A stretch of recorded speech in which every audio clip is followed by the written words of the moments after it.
Hello, everyone, and thanks for listening. I was intrigued by an article that I was reading. It was called Slate.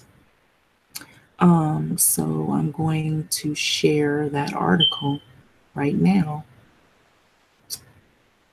And I thought it was pretty interesting because it had a lot of interesting facts. And so even the title I found was interesting. The title, it reads in Slate. This article was January 18, 2016. It's a cover story. It says America's original or other original sin. Europeans didn't just displace Native Americans, they enslaved them and encouraged tribes to participate in the slave trade on a scale historians are only beginning to fathom by Rebecca Onion. So there is a lot of reading, and I'm going to jump around. And I thought there was some interesting facts that point out that, yeah, it's true. Not all African Americans that we see walking around are from Africa, that we were here. And many of our ancestors or people before us were intermarried with Native American people, and also people they intermingled and they entered into tribes.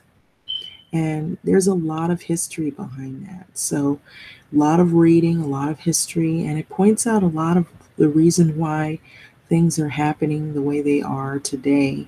And I find that a lot of people who don't really um, read are the ones who are more skeptical of things because they're afraid of what they may find out that they always knew wasn't the truth. And they thought they knew the truth because they heard it from a friend, or they really didn't read anything to get any full background to find out where all of it was coming from. It's just hearsay, and they don't have any documented proof.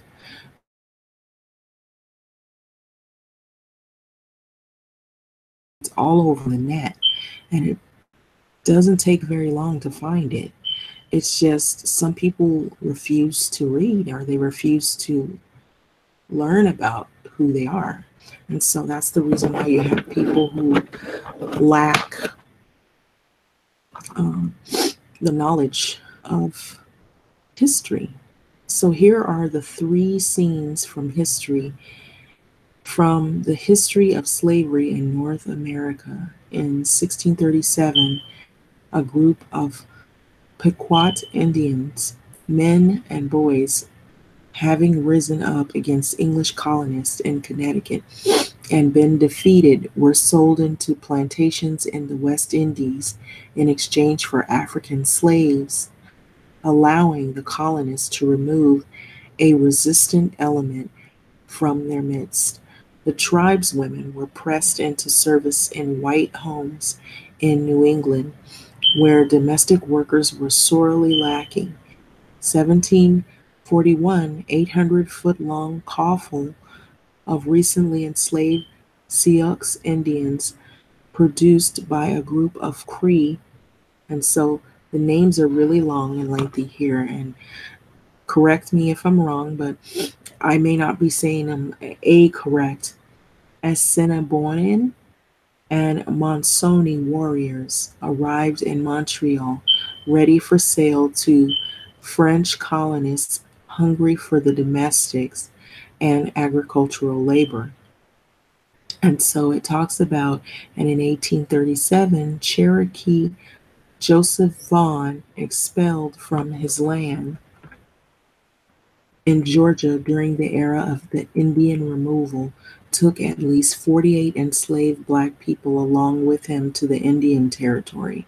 By 1840s, Vaughn said to have owned hundreds of enslaved black laborers as well as race race horses. I almost said rancheros, and a side wheeler steamboat.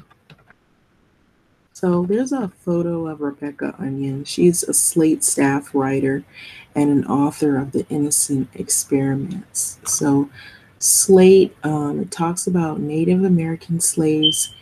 Historians uncover an overlooked chilling chapter in U.S. history.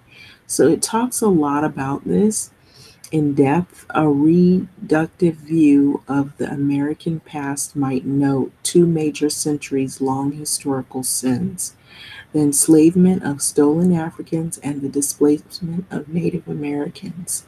So I'm going to stop right there. There's a lot of reading, but it uncovers a lot of information. And this is why I've always said that people of color, Latin people, are all connected. And so I'll leave it at that. And so I'm going to jump all the way down here because I had read the whole thing to its entirety. So I'm just going to go down here because I don't want to take long here to talk about my point. Is when I said that not all African Americans you see walking around are who you think they are. They're not all from Africa. And that we very much have a history involving Native Americans as well, and not just Aborigines, because I've been hearing people saying, well, blacks were the Aborigine American people and they weren't connected to Native Americans. Oh, okay. All right. Yes, we were. In the late 18th century Southeast, the Native relationship to slavery took a surprising turn. There are relatively small groups of Cherokees, Creeks, Choctaws, and Chickasaws that held Africans in bondage. Historian, it's a historian by the name of Taya Miles. She's written two histories of Cherokee slaveholdings. Miles places the number of enslaved people held by Cherokees around 600 at the start of the 19th century and around 1,500 at the time of the westward removal in 1838 to 1839. Creeks, Choctaws, and Chickasaws, she said, held around 3,500 slaves across the three nations as the 19th century began. Slavery inched its way slowly into Cherokee life, Miles told me. When a white man moved into a native location, usually to work as a trader or as an Indian agent, he would own African slaves. Such as a person also, it says, had a child with a native woman, as was not uncommon. The half European, half the white law, and as well as the right.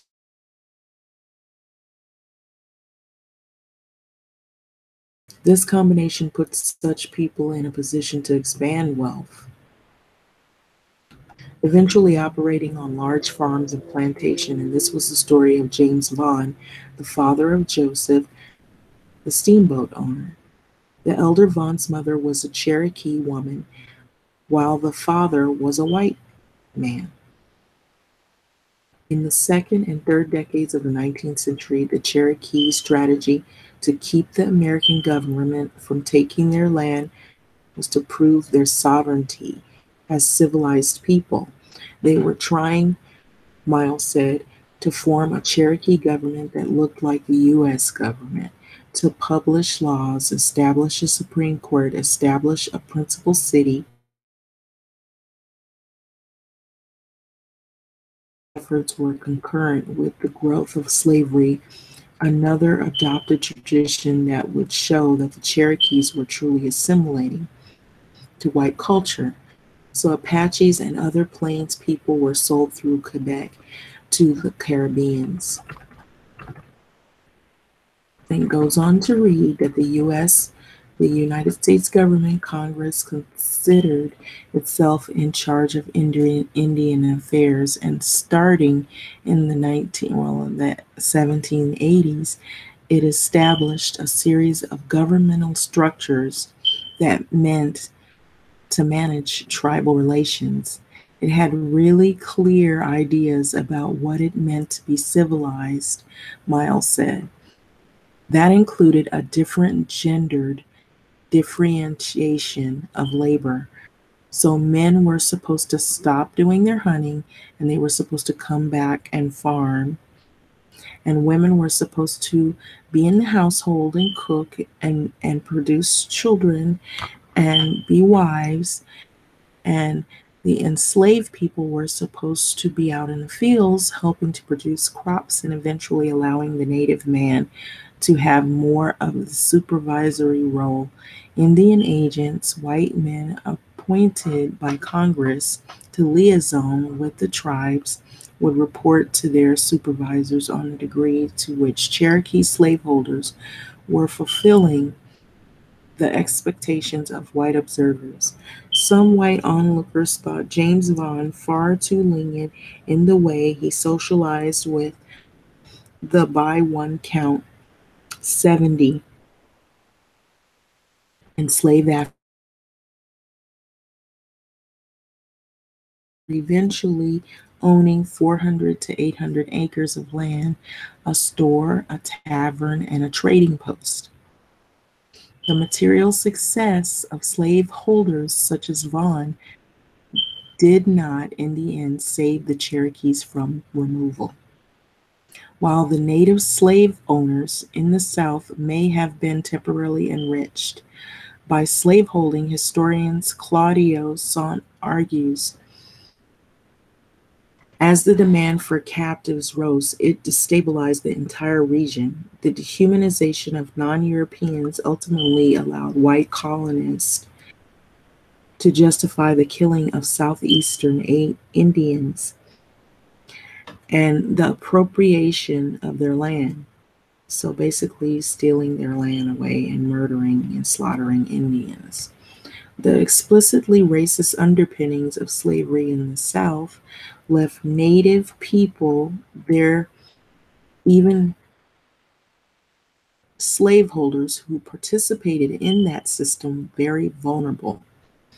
When white demanded more land, or their demand for land had prevailed, the native population would inevitably lose. During removal, some wealthy Cherokee Indians were able to take their enslaved people along, and many walked the Trail of Tears.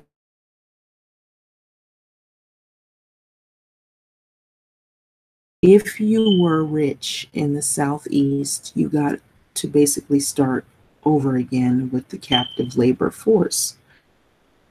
So, which doesn't mean that the removal wasn't awful. It was still awful, but it meant that you had a leg up in rebuilding your wealth. So, slave narratives goes on to say that there are works in progress administration oral histories given by black slaves who were once owned by Cherokee Indians and other tribes.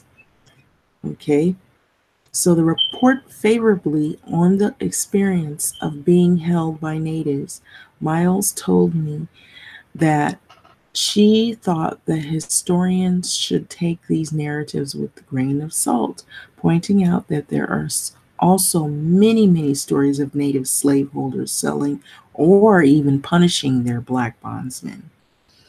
There were more ways to have a margin of autonomy in Native American context.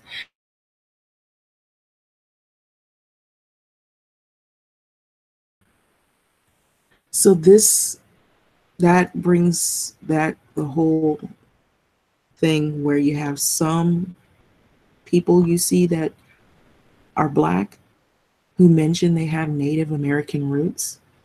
It's true. So I hear people saying, oh, the black people, they're Aborigines and all this. Well, there's some black people who are half Native American or they got a percentage of Native American roots. And I'm one of them. Okay, so it goes on to say, but at the same time, there are many instances of very violent behavior. that tended to take place on the larger plantations. So it depended on where you were enslaved and who you were enslaved by. Some native people who held Africans on small farms where they might eat out of the same pot as the master, and they were treated like they were kind of part of the family. In her first book, however, Miles wrote about Cherokee farmers who enslaved in Africa. A Cherokee farmer that enslaved an African woman, and she lived with him for decades. He never freed her despite her bearing all his children. In that particular case, years of intimacy did not lead to her emancipation. The historian I spoke with said that they found that this history challenging it was challenge a history that was challenging to talk about in moral terms, perhaps more so than the history of African slavery even. So I'm just going to stop right there just on that, and there's more reading. So it kind of gives you a little glimpse into the lives of people from way back when. And so it is true that some Black people you see walking around here in the States today have ancestors that were Native Americans or ancestors that were in Indian tribes, or they're half Native American, or they might be maybe even a fraction of it. You know, there's a lot that people don't know. And it is true. Black people were Aborigines and still are. So that's coming from me. That's not just an opinion. It is true. So I know it sounds like a far-fetched scheme somebody's cooking up. The only thing I don't like is when people take a tragedy and try to market off of it. And they try to build a following so they can get money from people, because people really don't read and they just want to hear this person say this stuff, but they won't search out for themselves. So you got a lot of jokers out there that are doing that kind of stuff. Some people really just want people to wake up, and they want people to become more educated about their history, and while others are trying to use it as a way to market off of their own people, which is not saying much of any good, that they're doing any better than some of these bad ones that have come before us and the ones that are here now. So anyway, I got this article, and there's a lot of reading. I thought it was interesting. I left titles of books and whatnot, and hopefully this video came out, because lately it's been kind of fuzzy. I've been getting a lot of crazy sound. And so I just redo it or whatever and try to, fix it up or whatever. Hopefully this came out well. But the title here, it reads America's Other Original Sin. And it's the cover story. It's in the Slate magazine, or 2016. So that wasn't that long ago. The lady that's the writer is Rebecca Onion. And I hope I said her last name correct, because I don't want to be tearing it apart.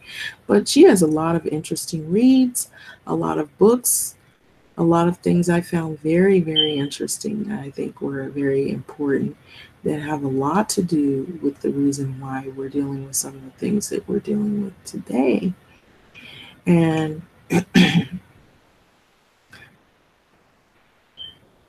I think it's just important for people to read, and that they really should try to work at learning about history, and then they would get a better understanding as to why some of the things that we experience even today in this world is the reason why it's happening. It's not that far off from what has happened in the past. So I just thought those articles were really interesting articles. So it is true. I've been knowing it all along. I'll say this. My mother, she had told me about some of the people in our family, and she showed me pictures of them. And I'll never forget those pictures. But those pictures that I saw were not these people that all these other people are talking about, they weren't in Africa. These people were Indian people. And I saw pictures of them. And these were people that I'm related to. And I didn't take no DNA test or none of that stuff because, I've heard that that's not very accurate. I just know from the people that were here before me that I have family kinship to. That's how I know. Now, I don't go around telling everybody about it. I'm saying it on here.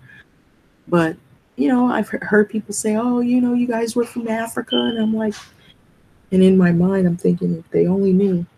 There's another one that doesn't really read, So I have never, I'll be honest with you, I've never heard anyone in my family say anything about the continent of Africa.